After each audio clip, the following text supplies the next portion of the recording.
Hello friends, বিভিন্ন competitive এক্সামে আসা ইংলিশ টপিকের মধ্যে সাবজেক্ট ভার্ব কনকর্ড অথবা সাবজেক্ট ভার্ব এগ্রিমেন্ট এটা এমন একটি টপিক যার মধ্যে থেকে একের অধিক কোশ্চেন এসে থাকে। তাহলে আমরা আজকে বিভিন্ন কম্পিটিটিভ এক্সামের মধ্যে আসা যে most important topic subject verb concord নিয়ে আলোচনা করব।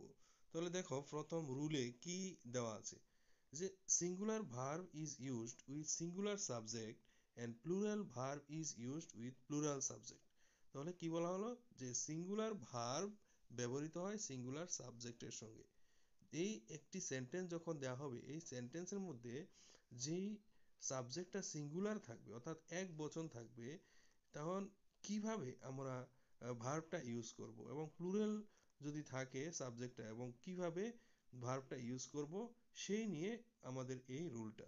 তো প্রথমে আমরা সাবজেক্ট এবং ভার্ব চিনে নেই যে সিঙ্গুলার সাবজেক্ট কোনটি আর প্লুরাল সাবজেক্ট কোনটি এবং সঙ্গে সঙ্গে ভার্ব সিঙ্গুলার কোনটি আর প্লুরাল কোনটি আমরা জেনে নিই। তাহলে দেখা যাক প্রথমে আছে আই। আই হলো একটি সিঙ্গুলার সাবজেক্ট, এর সাথে কি বসে singular verb. Singular verb am, was, have এবং গো বসতে পারে, এছাড়া অন্য কিছু বসবে না। এটা প্রেজেন্ট টেন্সে এম আর গো বলতে এখানে যে কোনো ভার্ব, গো এর জায়গাতে আমরা ইট বলতে পারি, ইটের জায়গাতে বা গো এর জায়গাতে আমরা প্লে বলতে পারি।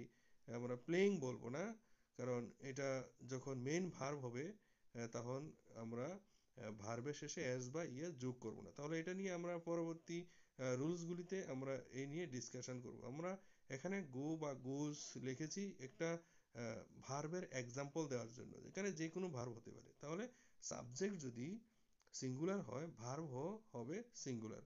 তাহলে সিঙ্গুলার সাবজেক্ট আই এর সাথে এম বসতে পারে প্রেজেন্ট টেন্সে বা হ্যাভ বসতে পারে, আর যে কোনো ভার্ব গো অথবা ইট বসতে পারে, আর পাস্ট টেন্সে হতে পারে ওয়াজ। এ হলো প্রথম বিষয়টা। তারপরে হলো হি। হি হলো সাবজেক্ট। এই সাবজেক্টটা হলো থার্ড পারসন এবং সিঙ্গুলার নাম্বার। তখন থার্ড পারসন সিঙ্গুলার নাম্বার, এই ক্ষেত্রে যে ভার্ব বসবে হি এর সাথে ইজ হবে প্রেজেন্ট টেন্সে এবং হ্যাজ এবং গোজ হবে প্রেজেন্ট টেন্সে আর ওয়াজ হবে পাস্ট টেন্সে। আর শি। শি বলতে এখানে শিও একটা থার্ড পারসন সিঙ্গুলার নাম্বার। তো শি এর সাথে ইজ, হ্যাজ এবং গোজ। আমরা এখানে হ্যাজটা দুইবার লিখে ফেলেছি, তো অসুবিধা হবে না। এখানে হ্যাজ একটিবার হবে আর ওয়াজ হয় পাস্ট টেন্সে। তাহলে শি এর ক্ষেত্রে যে শি যে সিঙ্গুলার সাবজেক্ট এর সাথে singular verb is, was, has অথবা গোজ বা প্লেস বা ইটস বা রিমেম্বার্স এইরকম ভার্ব বসে থাকে। রাম ঠিক সেই রকম থার্ড পারসন সিঙ্গুলার নাম্বার, এর সাথে ইজ, ওয়াজ, হ্যাজ এবং গোজ বা প্লেস বা রিমেম্বার্স বা ফরগেটস এরকম হয়ে থাকে। উই। উই হলো প্লুরাল নাম্বার। হ্যাঁ, তাহলে উই এর সঙ্গে প্লুরাল ভার্ব ভার্ব বসবে আর, ওয়ার, হ্যাভ এবং গো। এই হলো প্লুরাল ভার্ব। তারপরে হলো দে। দেও একটা প্লুরাল সাবজেক্ট। তাহলে plural verb are, were, have এবং গো। গো অথবা প্লে অথবা ইট। রামের মোহন দুইটা সাবজেক্ট সিঙ্গুলার সাবজেক্ট মিলে একটা প্লুরাল সাবজেক্ট হয়ে গেল। রাম একটা সিঙ্গুলার সাবজেক্ট, মোহন একটা সিঙ্গুলার সাবজেক্ট, এর দুইটা মিলে একটি সাবজেক্ট হয়ে গেল রাম এন্ড মোহন। তাহলে প্লুরাল সাবজেক্ট হয়ে গেল, এই জন্য প্লুরাল ভার বসবে আর, ওয়ার, হ্যাভ এবং গো। তাহলে আমরা এখানে বুঝতে পেরেছি যে সিঙ্গুলার সাবজেক্ট কোনগুলি এবং প্লুরাল সাবজেক্ট কোনগুলি এবং সিঙ্গুলার ভার কোনগুলি, প্লুরাল ভার কোনগুলি। তাহলে আমি আবার বলে দিচ্ছি যে প্লুরাল ভার্ব এবং সিঙ্গুলার ভার্ব কোনগুলি। সিঙ্গুলার ভার্ব হলো এম, ওয়াজ এবং গোজ, এবং এখানে যখন আই হবে আই এর ক্ষেত্রে সব সময় হ্যাভই বসবে, হ্যাজ হবে না।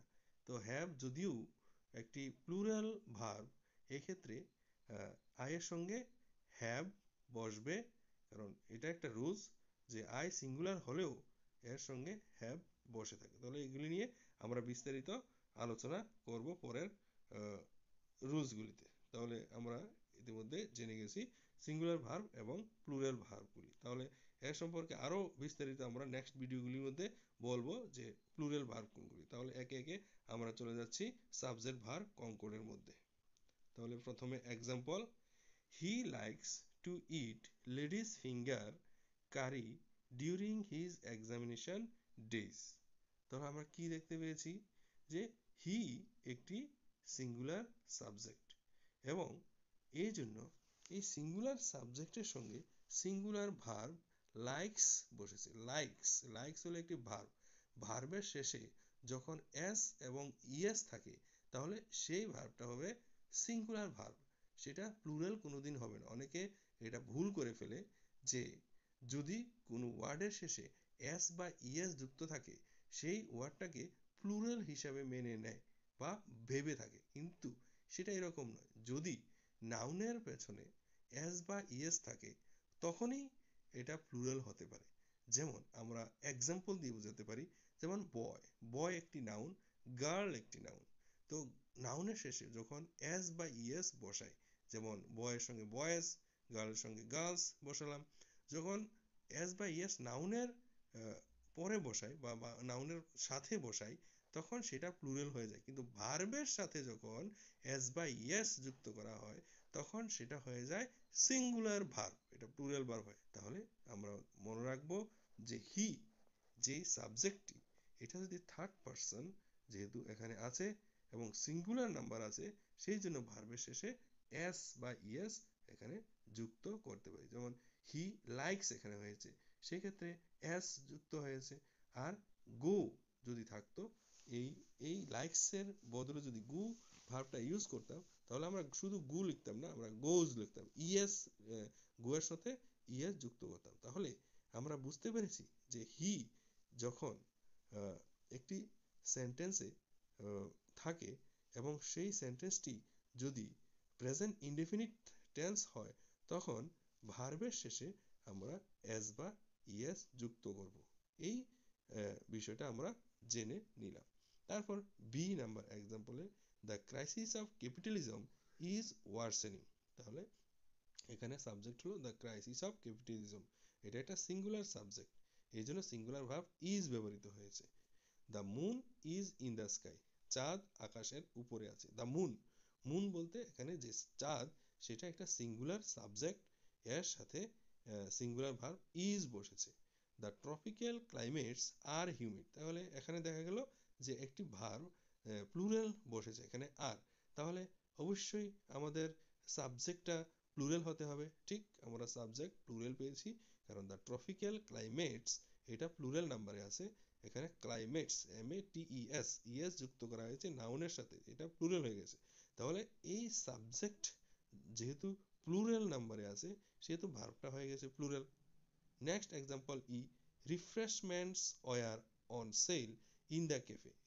রিফ্রেশমেন্টস এইটা একটা প্লুরাল নাম্বারে আছে, এস যুক্ত করে বোঝা গেছে এটা প্লুরাল নাম্বারে আছে আর এটা কোনো ভার্ব নয়। তাহলে ভার্বের শেষে যখন এস বা ইয়ে যুক্ত থাকে তখন আমরা বুঝে নেব যে ভার্বটা সিঙ্গুলার ভার্ব, কিন্তু যখন নাউনের শেষে এস বা ইয়ে যুক্ত থাকে তাহলে আমরা বুঝে নেব সেটা হলো প্লুরাল নাউন। তাহলে এখানে রিফ্রেশমেন্টস হলো একটি নাউন এবং এর সাথে এস যুক্ত হয়ে গেছে প্লুরাল নাউন, এই জন্য প্লুরাল ভার্ব ওয়ার বসেছে। নেক্সট হলো F number, attempts were made where resources were available. তাহলে অ্যাটেম্পটস প্লুরাল নাম্বার, এর সাথে ওয়ার হয়েছে, আর রিসোর্সেস এটাও প্লুরাল নাম্বার, সেখানে হয়ে গেছে ওয়ার। এইরকম ভাবে most classrooms plural number, plural verb have বসেছে। Fascinating discoveries are made every year, তাহলে এখানে ফ্যাসিনেটিভ ডিসকভারিজ এটাও প্লুরাল সাবজেক্ট আছে, এই জন্য প্লুরাল ভার্ব বসেছে। এই হলো আমাদের ফার্স্ট রুল। তো ফার্স্ট রুলে আমরা অনেক কিছু জেনেছি। যদি সাবজেক্টটি যদি সিঙ্গুলার হয় তাহলে ভার্বও হবে সিঙ্গুলার, আর যদি সাবজেক্ট প্লুরাল হয় তাহলে ভার্বও হবে প্লুরাল। সো ফ্রেন্ডস, আজকে এই একটি রুল নিয়েই আমাদের আজকে ছোট্ট ভিডিওটি। আমরা বিভিন্ন কম্পিটিটিভ এক্সামে আমরা পেয়ে যাব এই সাবজেক্ট ভার্ব কনকর্ডের মূল্যবান একটা সুন্দর বিষয়টা। তাহলে এই সাবজেক্ট ভার্ব কনকর্ড থেকে একাধিক কোশ্চেন কিন্তু এসে থাকে। আমরা রিসার্চ করে দেখেছি TPSC, TCS, TPS, combined competitive exam, SSC, CGL, bank, personal assistance, high court of India, group C, group D, আমরা রিসার্চ করে দেখেছি যে সাবজেক্ট ভার্ব কনকর্ড এই বিষয়টি মধ্যে থেকে একাধিক কোশ্চেন চলে আসে। তাহলে আমরা এই বিষয়টি নিয়ে পড়াশোনা করব এবং জেনে নেব একে একে রুলসগুলি। এখানে রুলস অনেক আছে, আমরা ছোট্ট একটা ভিডিওর মাধ্যমে এই রুলটা আমরা ডিসকাস করেছি এখানে।